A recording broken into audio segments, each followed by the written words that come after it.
नमस्कार दोस्तों, स्वागत है आपका YouTube चैनल कंपटीशन बॉस पर। मैं हूं आपका दोस्त नितेश। दोस्तों यहां बात करेंगे यूपी में पीईटी एग्जाम के बारे में। काफी सारे वीडियोस मैंने देखे कुछ चैनल्स पर, लेकिन कुछ भाई तो ये बता रहे हैं कि इसमें नेगेटिव मार्किंग ही नहीं थी। तो भाई इस तरह की भ्रांति से थोड़ा सा आपको बच के रहना है। और भी बहुत सारी चीजें, कुछ लोग नॉर्मलाइजेशन को लेकर के बात कर रहे हैं, तो दो पारियों का एग्जाम और नॉर्मलाइजेशन मेरे समझ से कुछ पर है। पूरा डिटेल आपको तार्किक दृष्टि से बताऊंगा। तो पीटी एग्जाम की कट ऑफ के बारे में बात करेंगे, लेकिन थोड़ा सा आपको समझा देता हूं कि दो पारियों में एग्जाम हुआ था और दो पारियों में एग्जाम होने के बाद भाई आप लोग किस नॉर्मलाइजेशन की उम्मीद कर रहे हो। नॉर्मलाइजेशन की प्रक्रिया वहां सक्सेस होती है या वहां कामयाब होती है जहां एग्जाम 2-2 महीने 3-3 महीने चलते हैं। जैसे कि रेलवे में आपने देखा होगा 3-3 महीने 2-2 महीने एग्जाम चलते हैं और करोड़ों में कैंडिडेट्स बैठते हैं। तो ऐसे एग्जाम एक शिफ्ट या 2 शिफ्ट या 10 दिन 5 दिन में कराना भी संभव नहीं होता। ठीक है, बैंक के एग्जाम जो 7-7 दिन 8-8 दिन चलते हैं, वहां नॉर्मलाइजेशन होता है। एक ही एग्जाम, एक ही तरीके का एग्जाम अगर 2 या एक शिफ्ट में हो रहा है तो वहां नॉर्मलाइजेशन संभव नहीं हो सकता, और होता भी है तो बहुत ही कम डिफर होता है उस पर। डिफर इन दी सेंस, काफी चैनल्स को मैंने देखा कि वो कह रहे हैं कि पेपर सरल था तो कट ऑफ हाई क्यों जाएगी।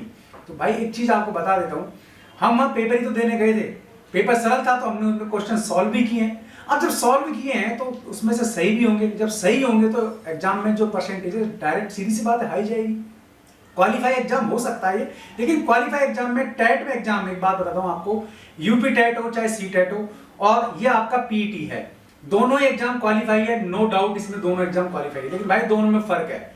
सी टेट में या यूपी टेट में, किसी भी स्टेट के टेट में क्वालिफाइड मार्क्स पहले से ही डिक्लेयर है कि वहां 60% आपको लाना ही लाना है, 55% आपको लाना ही लाना है, जिस स्टेट के हिसाब से वैसा। यहां क्या ऐसा कुछ डिक्लेयर था? नहीं था ना। तो फिर यहां 60 या 55 के आसपास हम कैसे कट ऑफ की उम्मीद लगा सकते हैं? मैंने आपको शुरू में बताया था कि किसी भी एग्जाम में आप देखिए 30% ही लोग सीरियस होते हैं। अब सी टेट का रिजल्ट भी आप उठा के देख लीजिए, यूपी टेट का उठा के देख लीजिए, बैठने वाले तो 18-20 लाख लोग होते हैं, लेकिन क्वालिफाई कितने कर पाते हैं? 3 लाख 2 लाख, और सी टेट में तो 1.5 या 2.25 लाख भी क्वालिफाई नहीं कर पाते हैं। फिर वहां लेकिन एक कट ऑफ मार्क्स का या क्वालिफाइड मार्क्स का एक बैरियर होता है, जो बैरियर यहां नहीं है।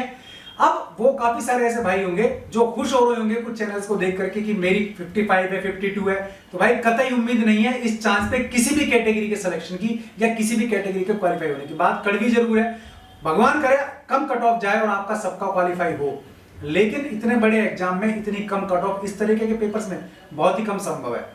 अब आपको प्रूफ दिखा देता हूं कि इस एग्जाम में नेगेटिव मार्किंग है आपकी। अगर आपने गलत क्वेश्चन किया है, अगर आपने गोला सही तरीके से नहीं भरा है, तो आपका 1.4 यानी कि 1/4 आपका नंबर कटेगा। एक बार देख लीजिए आप। तो भाई ये है आपका ए सीरीज की बुकलेट। दोनों बुकलेट जारी हो चुकी हैं, दोनों शिफ्टों की, ए से लेकर के जितनी बुकलेट थी आपकी 6 की 6 सारी जारी हो चुकी हैं। और इसके दिशा निर्देश में बिंदु संख्या 4 पर आ जाइए।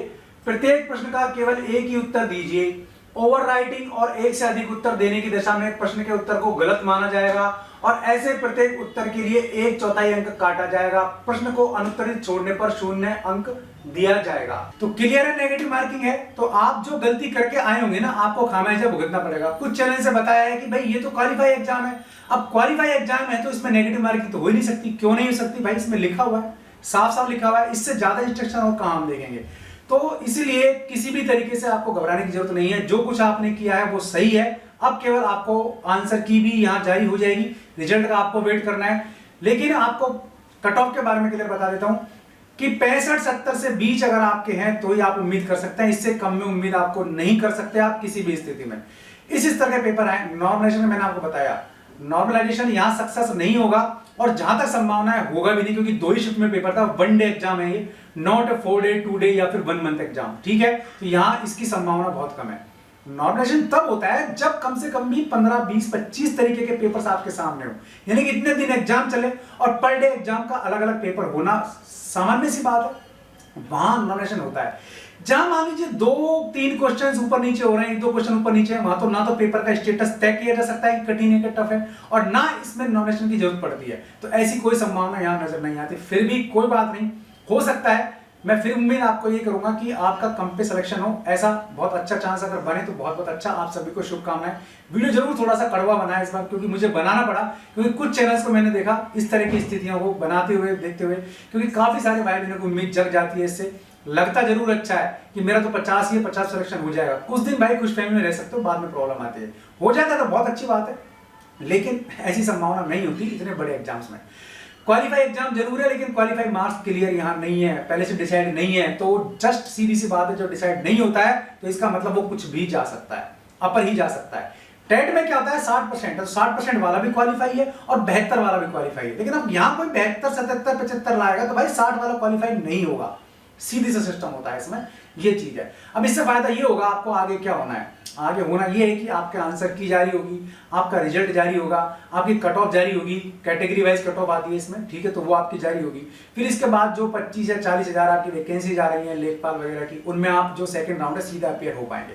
तो ये इसका डिटेल है, इसलिए इस तरह के बिना सोचे समझे इस तरह की चीजों के चक्कर में हमको नहीं पड़ना है, और हमारा दिमाग पर ठीक तरीके से रखते हुए आपको ये देखना है। अब आपको ये बताना है कि आपके क्वेश्चन कितने सही हैं, और ये बात ध्यान रखना, आपको वही फिगर बताना है जो आपका कट पिट करके आ रहा हो। ये नहीं कि 70 आपके सही हैं और उसमें आपको ये पता नहीं कि आपके गलत कितने हैं, फिर आप 70 लगा लेंगे और उम्मीद लगाएंगे तो वो आपके कट ऑफ के हिसाब से सही नहीं बैठेगा। तो केवल आपके एग्जैक्ट सही बताइए, आपकी कट पिटने के बाद आपके कितने क्वेश्चन सही बैठ रहे हैं। तो उम्मीद है वीडियो पसंद आया होगा, पसंद आया तो लाइक और शेयर जरूर करना, चैनल पसंद आया सब्सक्राइब कर लेना, बेल आइकन दबा देंगे आप तो वीडियो के नोटिफिकेशन आपको मिलते रहेंगे। आज के लिए इस वीडियो में इतना ही, ऐसे किसी वीडियो में फिर मिलूंगा, तब तक के लिए नमस्कार।